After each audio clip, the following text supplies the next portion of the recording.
It started as an ordinary afternoon. XXXTentacion had just left the bank, cash in hand, and stopped at a dealership. But in this quiet Florida parking lot, danger was already closing in. In an instant, the calm is shattered. Two men, masked and armed, emerged from the SUV like shadows. This wasn't a random robbery, it was a coordinated strike. They move with purpose, targeting XXXTentacion. The struggle is brief but chaotic, and then gunfire. A burst of violence that would silence one of hip-hop's rising stars forever. In just moments, it's over. The attackers flee, vanishing as quickly as they arrived. Video shown in court Tuesday shows the emerging rapper, whose real name was Jose Onfroy, taking out $50,000 at a Bank of America. His BMW was blocked off in the parking lot before he was robbed of the cash and shot dead.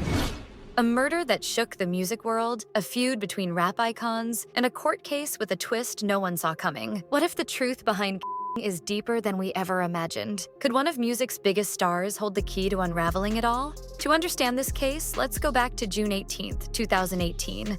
He was just 20 years old when he was ambushed outside a motorcycle dealership in Deerfield Beach, Florida. After withdrawing $50,000 in cash from a nearby bank, he was shot and killed in broad daylight by masked gunmen. The attackers fled with the cash, leaving behind a community in mourning and a world demanding justice. Three men, including Dedrick Williams, were convicted of first-degree murder and armed robbery. Williams, accused of driving the getaway vehicle, was sentenced to life in prison. The prosecution presented a strong case, with surveillance footage, cell phone evidence, and even incriminating text messages. But now Williams is appealing his conviction, claiming he didn't receive a fair trial. Trayvon Newsom wasn't there that day.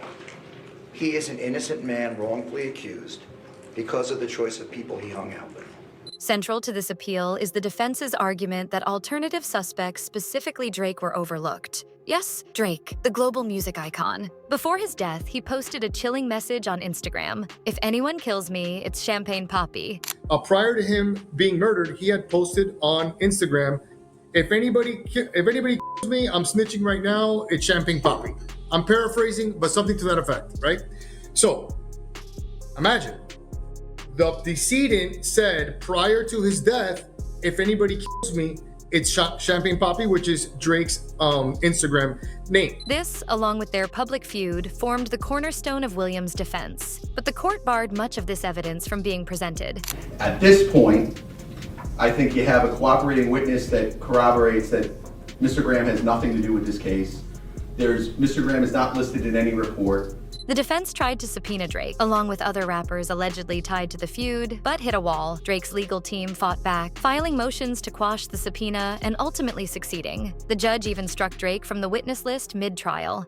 All of my defense witnesses list, which included many rappers, because at the end of the day, the victim in this case was a rapper. He had feuds, ongoing public feuds with not only Drake, but a lot of rappers that are either signed to OVO or related to Drake in some way, including 600 Breezy, which is a Chicago-based rapper, and a rapper that's from Toronto by the name of, he goes by Top 5, which is Hassan Ali. Adding fuel to the fire, a gang expert's testimony was excluded pre-trial. The expert claimed to have found visual evidence linking Drake and his associates to gang activity and threats against XXXTentacion. Some of these threats allegedly occurred in the victim's neighborhood shortly before his death. Yeah, the defense has an expert that says he is going to testify that this was gang-related. However, the state says they don't believe that's true and they don't want this expert to be allowed to testify. So, was this a case of celebrity privilege? Williams' legal team suggests that Drake's status as a super celebrity influenced the court's decisions, making it harder to challenge the prosecution's narrative. This appeal isn't just about one man's guilt or innocence, it's about the integrity of our justice system. We'll continue to follow this case closely, bringing you the latest developments as they unfold. What do you think really happened here?